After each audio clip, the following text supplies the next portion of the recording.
Dudu, Diego, tudo bem? Diego da Argentina, Buenos Aires, como estás, amigo? Tudo bem? Tudo bem desde a Argentina? Olá, pessoal. Olá a todos. Muito obrigado, Raquel, Diego, Aline, Felipe. Muito obrigado, muito obrigado. Muitas graças, Diego. Muitas graças por ter usted acá con nosotros. Muchas gracias. Dios le bendiga mucho más. Su gracia sobre tu vida, em nome de Jesus. Ah, muito obrigado a todas as pessoas que estão participando, muito obrigado. Obrigado pela presença de vocês numa sexta-feira. É, uma sexta-feira como essa, vocês estão mais uma vez abrindo as portas de vocês, o tempo de vocês, para que a gente possa estarmos juntos. E é um grande prazer ter vocês aqui com a gente. Raquel, Josi acabou de entrar, a Márcia Cristina do Gerson, Jane, tudo bom? Bem, muito obrigado. Obrigado pela presença de todos, obrigado pela participação de todos vocês. Mais uma vez agradeço por vocês estarem abrindo as portas de vocês, a casa de vocês, o tempo de vocês para mim, para a gente participar de um debate muito importante que eu considero nas Escrituras Sagradas e principalmente um debate de um assunto que tem me incomodado muito nesse tempo, que é exatamente a respeito da soberania de Deus, né? Eu agradeço a todos vocês que estão fazendo parte desse momento e eu espero que a gente possa contribuir de uma forma muito poderosa, muito grande para a edificação das nossas vidas a partir de um conhecimento produtivo. Eu quero repetir para vocês aqui uma frase que eu venho falando em todas as lives que a gente tem feito desse projeto, né, do nós não, perdão, de fé também a pensar sobre Deus e o sofrimento, de que o evangelho do reino de Deus é crer certo para viver certo. E a gente está aqui trazendo algumas elucidações a respeito de algumas crenças que nós passamos a ter a respeito de Deus, e perspectivas que nós passamos a ter a respeito de Deus ao longo da nossa vida. Fruto de coisas que nós conhecemos, fruto de coisas que nós ouvimos, e todas as nossas relações, não só com Deus, elas são baseadas pelas crenças que nós passamos a adquirir ao longo do tempo. Então, basicamente, se eu tenho uma crença errada, lógico, eu vou viver um relacionamento errado. Então, eu vim aqui com um longo estudo hoje, cujo tema é Deus tem um controle de tudo. Será? E a gente vai tirar muitas dúvidas, né? E eu quero ressaltar aqui para todos vocês que todas as perguntas e dúvidas que vocês tiverem no coração de vocês a respeito desse tema, por favor, me mande uma mensagem no particular. Essa mensagem vai ficar gravada aqui, depois ela vai para o meu canal do YouTube também. E você pode visitar e revisitar quantas vezes você quiser. Eu só peço uma coisa para vocês enquanto vocês estiverem aqui dentro. Tá vendo esse botãozinho? Tem um botãozinho bem aqui embaixo que parece um aviãozinho, uma seta. Clica nele, envia esse convite para os seus amigos. Tenha certeza que você vai receber coisas muito boas aqui hoje. E é bom a gente compartilhar coisas boas com pessoas que a gente ama. Então convide um amigo, convide uma amiga sua para poder participar com a gente desse estudo. E uma outra coisa que eu peço para você tá vendo esse coraçãozinho que tem aí? Coloca aí para que essa mensagem ela chegue em muito mais pessoas ao longo do tempo, né? Para que o próprio canal do Instagram leve essa mensagem a muitos lugares, a muitas pessoas que não estão aqui. Bem, mais uma vez eu agradeço a presença de todos. A gente está fazendo um estudo a respeito de Deus e o sofrimento humano. E hoje, propriamente dito, eu quero conversar com vocês a respeito da Sandro Corte, meu camarada. Sandro, beijo no coração, Sandro. Hoje, propriamente dito, eu quero falar com vocês a respeito de um assunto muito debatido, tanto na filosofia quanto na teologia, que é a respeito da soberania de Deus e a forma como a crença a respeito desse assunto impacta nas nossas relações dia após dia. Sofrimento humano, aonde Deus está no sofrimento humano, qual é o papel de Deus no sofrimento humano. E muitas pessoas, elas, diante de determinadas coisas que elas não sabem como explicar nas suas vidas, elas justificam com a seguinte frase: Deus está no controle de tudo.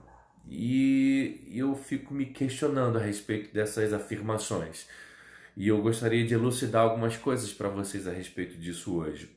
Então eu quero começar para vocês, né, falando embasado num texto da Bíblia que está no livro de Mateus, capítulo 10. Mateus, capítulo 10, a partir do versículo 29, que diz assim: Não se vendem 2 pardais por um alce?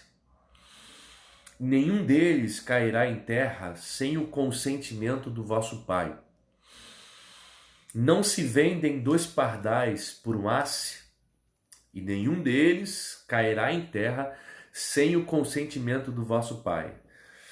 E quanto a vós outros, até os cabelos, os fios de cabelos todo da cabeça estão contados. Não temais, pois bem mais valeis vós do que muitos pardais. Essa é a compreensão, muitas pessoas, muitos teólogos, muitas pessoas que estudam filosofia, muitas pessoas que estudam teologia, partem também desse princípio para defender aquilo que nós conhecemos na teologia como a soberania de Deus. Então a gente percebe, né, e observa dentro desse contexto que a gente está lendo, de que, primeira coisa, Jesus ele traz uma palavra de esperança para os seus discípulos. Ele traz uma palavra de consolo, ele traz uma palavra de esperança para os seus discípulos em diversos momentos da vida deles. De que a vida deles tem um valor, e não qualquer valor, mas um valor significativo para Deus. Essa é a primeira coisa que a gente precisa entender. Quando ele diz que um pardal, né, vem nesses 2 pardais por um asse é exatamente 1 centavo do denário naquela época, ou seja, era um valor praticamente irrisório, né, praticamente irrisório. Então, eu quero começar fazendo uma pergunta para todos nós aqui nessa noite. Deus ele pode ser definido? Pense, por favor, nessa pergunta. Deus, ele pode ser definido? Você pode pegar, por exemplo, um versículo bíblico e pode definir Deus? Você pode pegar, por exemplo, uma experiência de vida e definir Deus? Eu respondo para vocês que Deus não pode ser definido. Deus não pode ser definido. Por quê? Porque definir é delimitar. Definir é limitar alguma coisa que está sendo definido. Portanto, Deus não pode ser limitado. Deus não pode ser delimitado. Então, se Deus ele não pode ser definido, eu posso afirmar categoricamente de que Deus pode ser percebido. Percebido.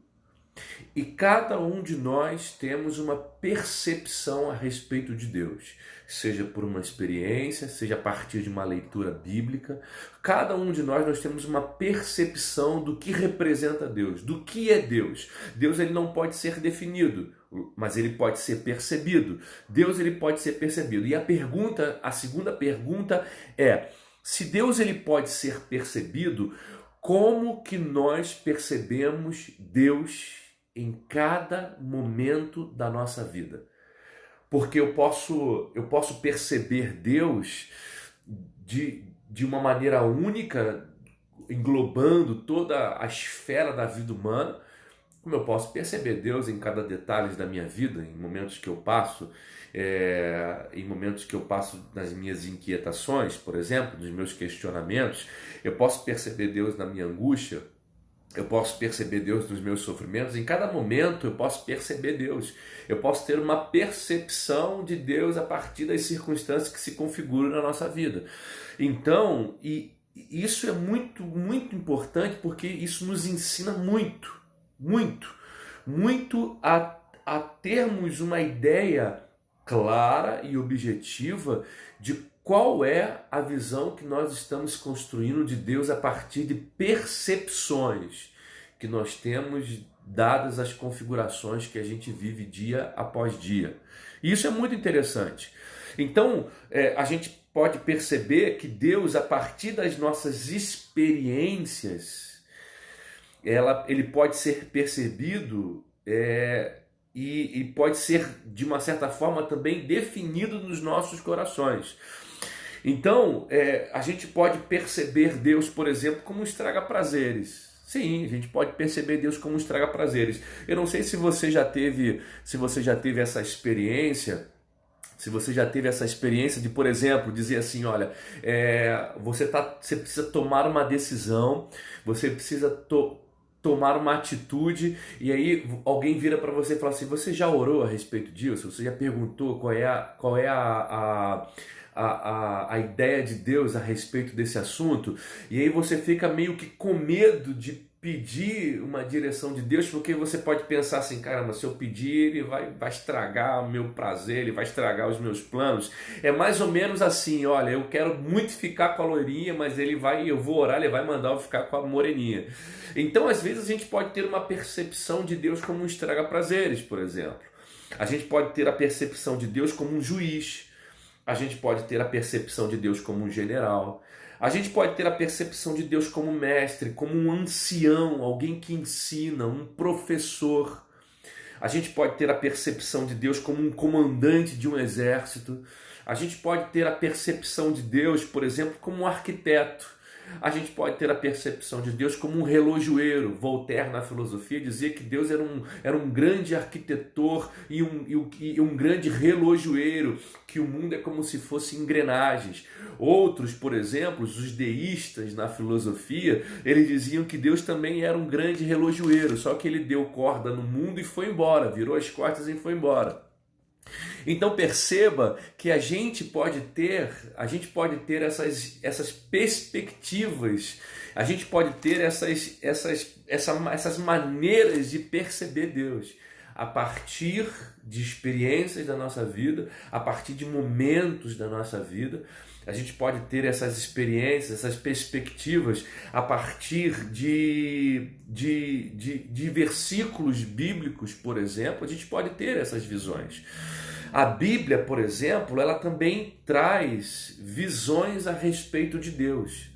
A Bíblia, por exemplo, diz que Deus é agricultor, que ele planta, que ele saiu para semear, que ele semeou em Israel, plantou em Israel.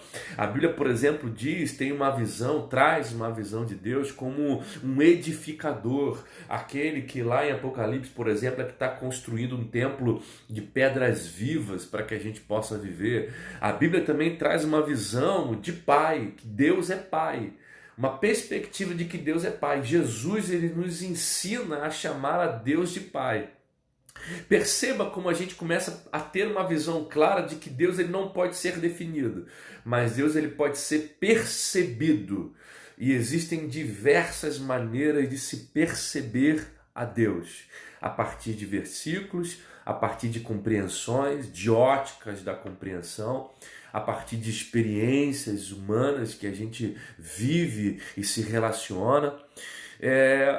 Hoje a natureza do Deus criado nos homens é de um Deus raivoso, é de um Deus exclusivista, é de um Deus partidarista, é de um Deus vingativo. E eu acho isso impressionante, porque, por exemplo, se alguém pensa diferente de nós, eu viro para a pessoa e falo assim, ó, você não serve para andar comigo. Deixa ele falando sozinho, vamos seguir a vida. Deixa ele falando sozinho, vamos excluir ele do nosso círculo. Presta bem atenção.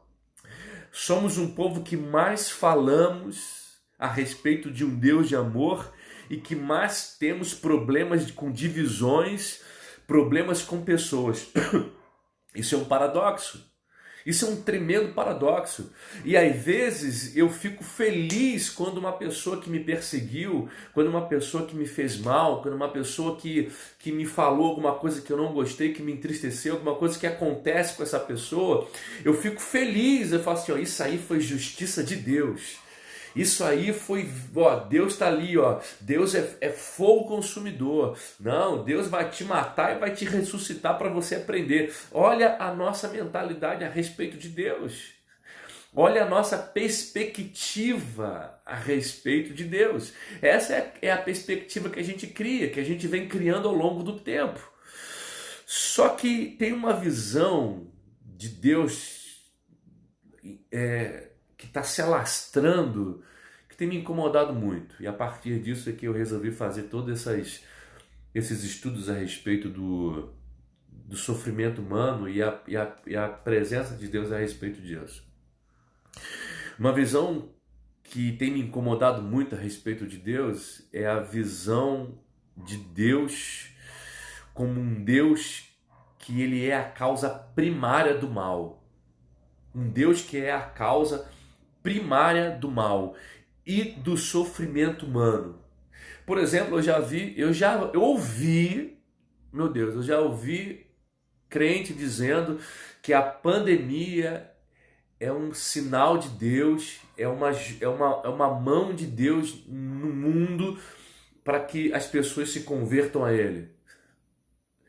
Eu já ouvi de cristão, de crente, dizendo que, por exemplo, aquelas enchentes que teve em Minas Gerais há uns meses atrás, era a mão de Deus pesando sobre a igreja dos mineiros, porque os mineiros estavam deixando a presença de Deus e se confundindo com o estrelato. Pensa, não dá para a percepção que nós criamos de Deus a partir desses pequenos eventos, de pequenas óticas. Nossa, a gente constrói essa visão de Deus. Bem, as pessoas dizem da seguinte maneira: Deus é soberano. Deus é soberano. Eu ouvi isso recentemente e talvez você tenha até me acompanhado em algumas discussões nas mídias sociais.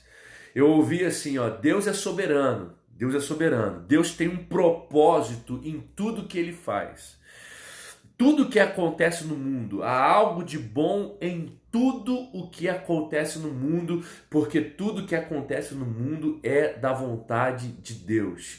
Deus é soberano, Deus tem um plano, nada acontece no mundo que não passe pelas mãos de Deus, que não venha da vontade de Deus, vontade direta de Deus. Tudo que acontece no mundo acontece porque Deus quer, porque eu quero, porque Deus é soberano. Bem, é assim que muitas pessoas interpretam Mateus, por exemplo, capítulo 10, quando diz que um fio de cabelo não cai da sua cabeça. Deus conta um fio de cabelo da sua cabeça, que um pardalzinho que não cai na terra sem que Deus, por exemplo, não saiba. Essa é a maneira que os intérpretes, né, pregadores, ministros, vêm interpretando aquilo que é conhecido como a teologia da soberania de Deus. E como eu disse, mesmo questões insignificantes, como um pardal, como um fio de cabelo, isso como se isso interferisse no mundo, como se isso interferisse na vida de um ser humano. Mas essa é a maneira. E essa é a interpretação, como eu disse, que muitos teólogos e muitas pessoas estão traduzindo os versículos bíblicos para as igrejas, para as mídias. E é assim que muitas pessoas estão vendo Deus, um Deus que compactua com o mal que está acontecendo no mundo. Deus é soberano. É o mal que está acontecendo no mundo, é porque todas as coisas têm um propósito nisso. Tem um objetivo. A gente não consegue ver algo de bom agora, mas lá no futuro você vai ver. A soberania de Deus hoje ela é definida por muitos dizendo que tudo que acontece no mundo é porque Deus desejou, Deus planejou, Deus determinou que acontecesse e fez com que acontecesse. E essa é a maneira como muitas pessoas interpretam hoje aquilo que é conhecido como a a teologia da soberania de Deus. Isso é que eles pensam na forma como Deus é, e Deus é soberano. E Deus é soberano, sem dúvida Deus é soberano. Isso tudo acontece pela sabedoria de Deus, todas essas coisas. Deus é um arquiteto que planeja todas essas coisas e ele tem um projeto lá no futuro. A gente não pode conhecer hoje o mal que nos sucede, mas lá no futuro você vai agradecer. É assim que essas pessoas, elas justificam aquilo que elas não conhecem, que elas justificam a soberania de Deus. Então vamos lá. Se você concorda com essa linha de pensamento, eu tenho algumas perguntas para lhe fazer aqui hoje. A primeira delas é o seguinte: a Bíblia diz que Deus ele escolheu, ele sabe o dia que você nasceu, ok? Ele sabe o dia que você nasceu, ele conhece o dia que você nasceu e ele já te conhecia no seu nascimento, antes mesmo de você nascer. A Bíblia fala sobre isso. Que Deus escolheu o seu nascimento, né? Que Deus escolheu o dia de você nascer, a hora de você nascer, os seus pais, Deus escolheu os seus pais, a sua combinação genética para que você nascesse como você é hoje, do jeito que você é, a cor da sua pele, a cor do seu cabelo, o país, a nação, a sua nacionalidade. Bem, se Deus é soberano nesse sentido, né? E que todas as coisas acontecem porque precisam acontecer, porque todas as coisas acontecem porque Deus fez acontecer.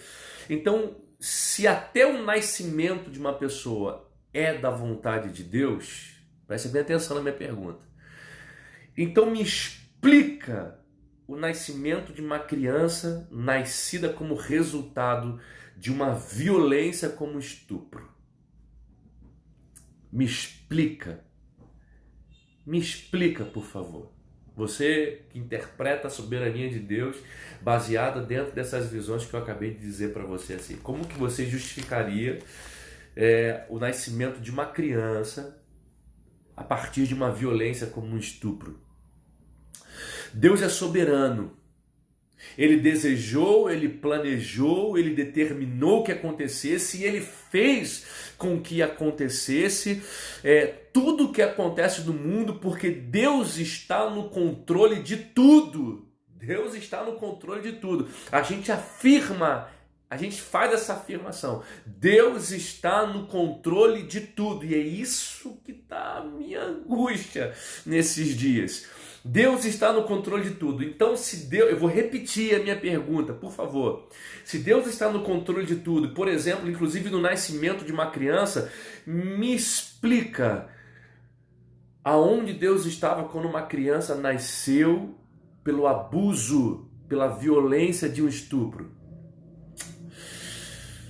O que você diria se Deus tem um controle de tudo? A segunda pergunta, se Deus tem um controle de tudo, se Ele planejou, se Ele desejou, se Ele determinou que acontecesse, se Ele fez que acontecesse, o que você me diria do Holocausto? Milhões de judeus assassinados. Aonde estava Deus no Holocausto? Aonde estava Deus nos campos de concentração de Auschwitz? Aonde estava Deus nas câmaras de gás? Aonde estava a soberania de Deus em todos esses lugares, aonde quase que uma nação inteira foi dizimada por completo? Me explica. Você que defende a soberania de Deus, dizendo que Deus tem o controle de tudo. Você que defende a soberania de Deus, dizendo que Deus está no controle. Eu vou chegar na resposta. Espera. Não me julgue e não me acuse agora. Espera, por favor. Aonde estava Deus? Tem gente que diz assim, olha, e eu ouvi isso essa semana. Tem gente que diz assim, ó, se você acha que isso é escandaloso, bem, a sua sensibilidade moral está sendo abalada. Isso é um problema seu. Está na Bíblia. E se está na Bíblia, Isso é um problema seu. Se isso abala a sua sensibilidade moral, isso não é um problema de Deus, isso é um problema seu. Você que está louco, você que está com a interpretação errada, você está falando como louco, você está interpretando as coisas como louco. Isso está na Bíblia. Se você concorda com isso ou não, isso está na Bíblia. Isso é um problema seu. Deus é soberano, Deus é Ele quem cria e é Ele quem realiza o mal, porque está na Bíblia. Meu Deus. Porque está na Bíblia. Ele é quem realiza o mal natural e inclusive o mal moral. Bem, que criatividade! Eu de verdade eu fico impressionado com a nossa criatividade de interpretar às vezes as coisas. É impressionante a nossa capacidade interpretativa. Deus, o criador do mal, Deus, o criador do mal moral. Bem, todos esses intérpretes se valem de textos bíblicos, como eu disse para vocês. Por exemplo, Salmos de número 115 diz assim, aonde está o seu Deus? Perguntam, e respondem, nos céus está o nosso Deus e faz tudo o que lhe dá prazer. Outras pessoas se valem de outros textos bíblicos, por exemplo, de Isaías 43:13, que diz assim, agindo Deus, quem o impedirá? Ele faz o que ele quiser. É ele quem controla tudo. É ele que tem o poder de tudo. É ele quem tem o poder causador de tudo. Bem, eu vou dizer, Jó capítulo 42, vou citar os versículos bíblicos. Jó capítulo 42 diz assim, bem sei que tudo podes e nenhum dos seus propósitos podem ser frustrados. Efésios 1, versículo 11, diz assim, Deus faz tudo segundo o seu propósito e segundo a sua vontade. Quando as pessoas elas pegam todos esses versículos bíblicos, por exemplo, elas justificam, inclusive, que Deus é o criador do mal. Que Deus é o criador do mal moral na vida das pessoas, na vida da humanidade. C.S. Lewis, ele escreveu um texto na morte da sua esposa, se não me engano, Joy, que aqui no Brasil está intitulado o texto como Dor. E ele diz uma coisa interessante, ele fala assim, o problema de atribuirmos a Deus os infortúnios, o mal que acontece a cada um de nós, não é que as pessoas deixarão de acreditar em Deus. Não. O problema de a gente atribuir os infortúnios, o sofrimento, o mal que acontece no mundo a Deus, o problema não é as pessoas deixarem de acreditar em Deus. O problema é elas continuarem acreditando em Deus. Porque quando elas passam a acreditar em Deus por essa perspectiva, sabe o que elas vão dizer? Deus é um monstro. Um monstro. Porque eu não quero esse Deus. Porque é melhor pensar que Deus nenhum, que Deus não existe, é nós construirmos a perspectiva a partir de que Deus está no controle de todas as coisas, inclusive do mal que acontece a cada um de nós. Não é as pessoas deixarem de acreditar em Deus, é as pessoas continuarem acreditando em Deus e acharem que Deus é o criador do mal moral.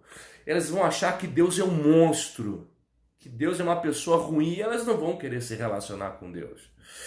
E isso é um problema. Isso é um problema porque eu vou explicar, por favor, não saia, fique aí. Eu vou explicar por que isso é um problema. Porque se a gente percebe Deus por essa ótica, o que a gente pode esperar de Deus? Se a gente percebe Deus por essa ótica, como que a gente pode descansar nas mãos de Deus? Como é que eu posso me colocar descansando nas mãos de Deus? Se eu observo Deus por essa ótica, como que a gente pode depender dos cuidados de Deus? A gente não vai querer, a gente vai tentar fazer tudo com o nosso braço, com a nossa própria força, do nosso jeito. Porque Deus ele faz o mal. Nossa. Esse é um problema. Ele é um causador de danos na vida das pessoas. As pessoas possuem essa perspectiva de que Deus é fogo consumidor, de que Deus é vingativo. Se alguma coisa acontecer, não, Deus tem um propósito nisso. Uma pessoa, na última live eu falei a respeito disso. Se uma mãe perde seu filho, como é que alguém pode dizer para essa mulher que perdeu o filho, olha, fica tranquila, Deus tem um propósito nisso. Você não entende agora, você está passando por esse sofrimento, você não entende agora, mas lá no futuro você vai entender. Como é que eu posso dizer uma coisa dessa? Assim, e aí eu quero deixar claro uma coisa aqui, ó. Assim que uma casa se faz com um amontoado de tijolos, um amontoado de tijolos não é necessariamente uma casa.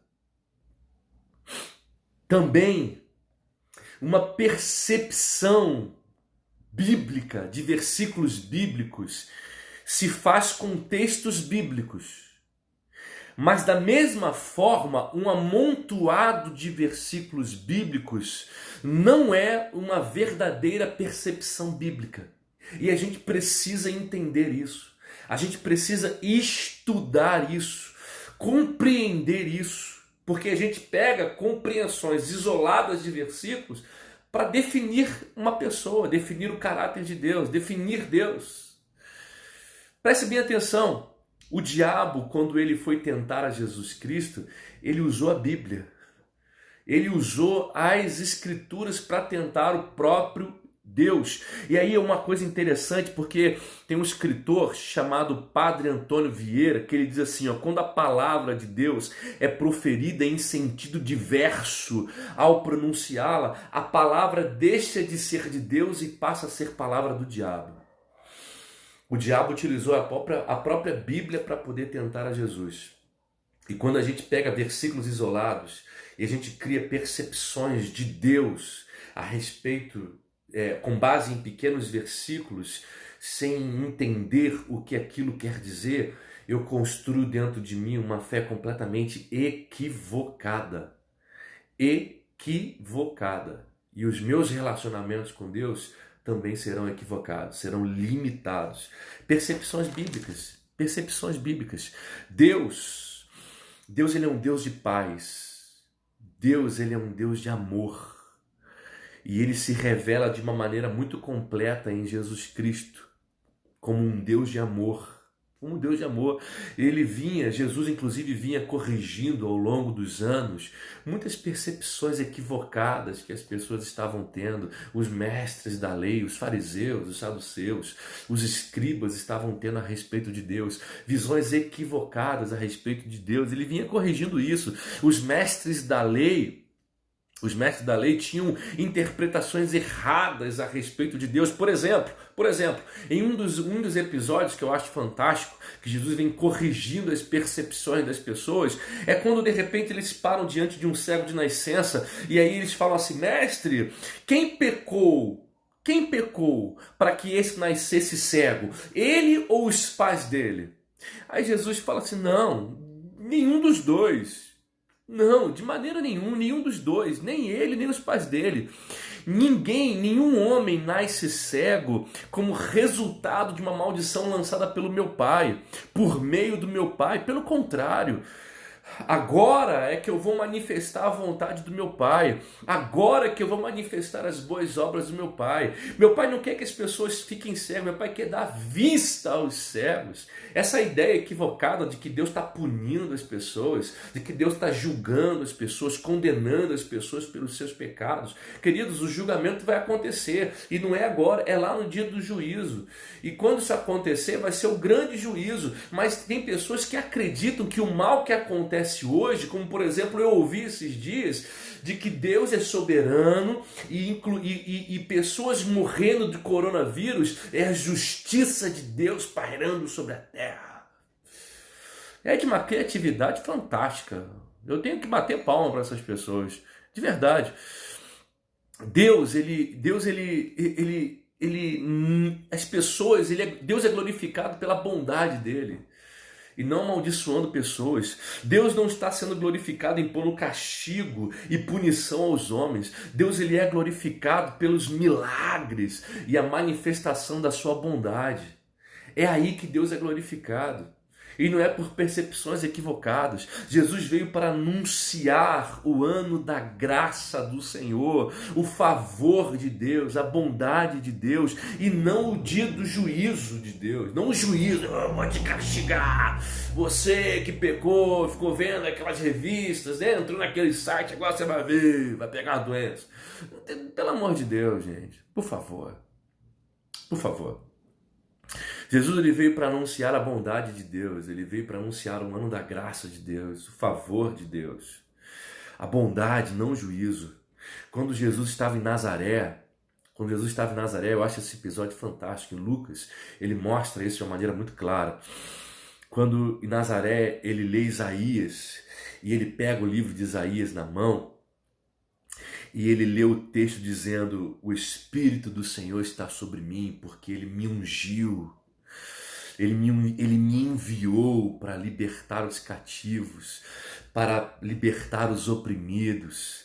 Ele me enviou a anunciar as boas novas aos pobres, a dar vista aos cegos e a anunciar o ano da graça e da bondade do Senhor. Aí o que ele faz? Ele pega a Bíblia, né, naquela época, e fecha as Escrituras. E aí, sabe o que acontece? Os mestres, os fariseus, dizendo assim: esse aí é um falso Messias. Esse aí é um falso Messias. Pelo amor de Deus. E por que eles estavam dizendo que ele é um falso Messias? Porque ele não leu o texto completo. Porque ele parou na metade do texto. Porque se ele fosse o verdadeiro Messias, ele dizia assim: porque ele veio para anunciar o ano aceitável do Senhor e o dia da vingança do nosso Deus. Ele não leu o dia da vingança. Ele deu só a bondade, o Deus bondoso. Cadê a vingança? Cadê ali o martírio? Essa é a percepção que muitas pessoas da igreja têm a respeito de Deus. De um Deus vingativo, de um Deus punitivo, de um Deus que amaldiçoa, de um Deus que faz uma criança nascer com síndrome de Down, com microcefalia. Foi Deus. Tá vendo? Ele roubou no passado, agora Deus castigou ele com o filho dele. E muitas percepções como essas que eu acabei de citar para vocês, da narrativa do livro de Lucas, é o que acontece hoje em dia. É exatamente o que acontece hoje em dia. As pessoas têm essas percepções que Deus é um Deus vingativo, que ele retribui o mal. Só que ele não é. Ele veio anunciar o ano da bondade de Deus. Ele veio anunciar o ano da graça do Senhor. E não o dia da vingança. Você tira esse fardo das suas costas. Tira essas escamas dos seus olhos, sabe? Se você errou no passado, se você errou ontem, você continua sendo amado por Deus hoje. E Ele não vai criar uma doença em você para punir você do que aconteceu, sabe? Tira a poeira do seu corpo e continua a caminhada, siga em frente. Esse é um Deus percebido através de uma lógica perversa, né? Cadê o dia da vingança do nosso Deus? Essa é uma percepção de Deus através de uma lógica perversa construída com um amontoado de versículos bíblicos para justificar, né, Deus diante do mal. Assim que se justifica Deus diante do mal. Precisamos então ajustar essas nossas percepções, ajustar a maneira como a gente reconhece e observa Deus. Não basta citar versículos. Deus é soberano. Sim, e aí eu vou chegar ao ponto que eu quero chegar. Deus é soberano. Deus, Ele é soberano. Ele tem o poder discricionário no mundo. Mas não significa que tudo que acontece no mundo acontece porque Deus quer que aconteça. Deus tem um controle de tudo. Deus é soberano. Mas Ele não tem um controle quando, por exemplo, uma pessoa está sendo assaltada agora, perde o carro e aí o assaltante furioso atira e tira a vida da esposa dessa pessoa. Deus não estava nesse assalto. Deus, ele tem um controle de tudo? Sim. Deus é soberano? Sim. Mas ele não é culpado, por exemplo, por o coronavírus estar no mundo matando milhões e milhares de inocentes. Deus tem um controle de tudo? Sim, mas ele não tem o poder de tudo aquilo que está acontecendo de ruim na humanidade. Deus, ele tem um controle de tudo, mas não significa que tudo o que acontece a partir de Deus. E esse é um ponto maravilhoso. Por favor, uma coisa é a partir de, outra coisa é a parte de. Eu vou chegar lá, eu vou explicar. Uma coisa é a partir, outra coisa é a parte. Uma coisa é a partir de Deus, outra coisa é a parte de Deus. Eu vou explicar. Logo, Deus tem o controle de tudo, né? Tudo que acontece no mundo, tudo que acontece de mal no mundo, é Deus que está no controle de tudo, é Deus que está fazendo tudo acontecer, é Deus que está promovendo tudo e acontecendo. Ele tem a soberania de agir, ele tem a soberania de interferir aonde ele quiser, em tudo o que ele quiser. Deus, ele tem esse poder discricionário de agir quando ele quer, e quando ele age, ninguém pode impedir. Nenhum pardal, nós lembramos, nenhum pardal que cai no chão sem o consentimento de Deus, está escrito lá em Mateus capítulo 10, versículo 29, né? Nenhum pardal cai no chão sem o consentimento de Deus. Essa é a versão NVI.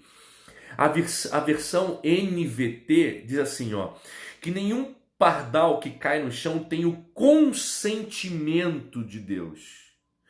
Um é consentimento, em outras versões diz vontade de Deus, outras versões diz permissão de Deus. Perceba, os tradutores estão meio confusos aonde eles querem chegar. Mas se você estuda o original do texto, você percebe que lá no versículo, no verso, na palavra em hebraico, o que mais traduziria essa expressão é: nada acontece no mundo a parte de Deus. Uma coisa é a partir, é aquele que planeja, é aquele que tem que executa. Outra coisa é: nada acontece no mundo a parte de Deus. E de fato, nada acontece no mundo, o mundo não está a parte de Deus, o mundo está nas mãos dele. Mas eu repito, não é porque o mundo está nas mãos de Deus que todas as coisas que acontecem no mundo acontecem porque Deus quis que acontecesse. Por favor, entenda isso. Não é porque tudo sim, Deus, ele tem o poder de todas as coisas. Deus, ele é soberano. Deus tem o poder discricionário. Ele age quando quiser. Quando ele quiser se levantar para agir, ele se levanta e ele age. Ele tem feito isso. Ele tem feito milagres na vida de muitas pessoas que passam por problemas, pelo terror, por exemplo, do câncer. Ele age de uma maneira poderosa, ainda ressuscitando pessoas, curando surdos, fazendo o cego ver e um monte de coxo andar. Eu já presenciei isso muitas e muitas vezes. Deus, ele tem esse poder, ele tem essa soberania. A soberania de Deus é que diz que ele, quando ele quiser agir, ele age. Deus tem agido. Mas a soberania de Deus não está ligada a tudo que acontece no mundo, acontece a partir dele. Isso é uma convicção completamente equivocada da parte de Deus. Todas as coisas acontecem no mundo a parte de Deus. Deus, ele está percebendo, ele está vendo o que está acontecendo. E quando ele quiser agir, ele age. Deus, ele se frustra também. Você sabia disso? Sim, ele se frustra. A Bíblia diz que ele plantou uma vinha. Ele quis plantar uma vinha e ele colheu as melhores sementes. Só que o resultado daquela semente não deu uvas bravas, não foi a colheita que ele quis colher. E paralelamente a esse versículo, Jesus, quando ele estava diante do Monte das Oliveiras, ele estava no Monte das Oliveiras, em frente a Jerusalém, a Bíblia diz que Jesus chorava olhando para Jerusalém, dizendo: Jerusalém, Jerusalém, quantas vezes eu quis reunir, ajuntar vocês como uma galinha junta os seus pintinhos debaixo das suas asas, para o proteger. Perceba, Deus ele tem vontades, mas nem tudo que acontece no mundo acontece pela vontade de Deus. Deus ele se frustrou em todas nessas situações que eu acabei de lhe citar aqui agora, e está escrito na Bíblia. Perceba que muitas coisas que acontecem no mundo não é da vontade de Deus. Deus não é o único poder causal no universo. Deus deu ao homem a volitividade, o poder de tomar decisões. E às vezes, e muitas das vezes, muitos dos males que acontecem no mundo acontecem a partir das decisões que nós, homens, tomamos. A soberania de Deus está no poder, como eu falei e repito, discricionário de se levantar a hora que Ele quiser para agir, para fazer acontecer, para fazer o que lhe dá prazer, para fazer o que dá vontade, para que faça com que o seu nome seja glorificado. E não poucas vezes Deus tem feito isso. Inclusive você que está aqui participando, talvez você tenha até uma história da qual Deus já se levantou na sua vida e operou de uma maneira milagrosa. Esse é o nosso Deus, esse é o nosso Deus soberano. E agindo Deus, quem o impedirá? Em muitas coisas que acontecem no mundo de ruim, Deus se faz presente para criar o bem. Muitas das coisas que acontecem no mundo de caos, de ruim, da ação do homem malvado, Deus ele está ali presente para agir, para manifestar o poder, para manifestar a sua graça, para manifestar o seu amor. E eu me recordo de uma entrevista que o Billy Graham deu numa grande emissora nos Estados Unidos, aonde o entrevistador perguntou assim para Billy Graham: Billy Graham, aonde estava Deus em 11 de setembro? E a resposta de Billy Graham a essa pergunta foi: nos bombeiros. Deus estava nos bombeiros. Deus ele não estava no ato de violência que gerou muitas mortes. Deus não estava naqueles aviões que chocaram entre as torres e pessoas caindo. Deus não estava nessa violência. Deus estava nos bombeiros. Deus estava no socorro. Deus estava na solidariedade dos seres humanos para ajudar nos destroços. Deus estava nos ajudantes, nos voluntariados. Deus estava na lágrima de luto. Deus estava agindo com misericórdia. Deus estava agindo com o seu amor. Deus não estava agindo na violência. Por mais que a gente queira que Deus às vezes venha punir alguém que nos faça mal, esse não é um Deus revelado na cruz do Calvário. O Deus revelado na cruz do Calvário é um Deus de amor. Repito uma frase que eu falei na última live. Um dos ladrões da cruz virou para Jesus e falou assim: desce daqui e mostra o seu poder. E parafraseando, ele estava dizendo assim: eu não quero ser reconhecido como um Deus de poder. Eu quero ser reconhecido como um Deus de amor. Que a sua percepção seja ajustada a respeito de Deus. Que as nossas percepções sejam ajustadas a respeito de Deus. Deus, ele é soberano. Ele tem o controle de tudo para agir. Mas ele não é o causador do mal. Ele não é o causador do homem malvado. Ele não é o causador das coisas de ruins que acontecem. Deus é amor. E ele manifestou isso na vida de Cristo. Cristo era a perfeita expressão do amor do Pai. Não existe vingança. A vingança aconteceu. A justiça aconteceu. Sabe aonde? Não foi na retribuição de um tapa. Não foi na retribuição de um soco. Foi na cruz do Calvário, quando o sangue foi derramado. Por isso que ele disse: se alguém lhe bater a face, vira outra. Porque o amor de Deus revelado em nós precisa manifestar em nós, porque nós somos testemunhas. Muito obrigado por você estar aqui, que você ter se dado esse tempo para mim hoje. Eu te agradeço muito, que você possa ser enriquecido por essa mensagem, e se você tiver alguma dúvida, me escreva no particular, eu vou ter um prazer de responder para você. Que Deus possa te abençoar e a gente possa continuar caminhando com boas perspectivas a respeito de Deus. Um grande abraço. Sexta-feira tem mais uma, aonde a gente vai falar sobre algo muito legal. E eu espero que você esteja lá também. Um grande beijo. Fica com Deus. Até mais. Tchau, tchau.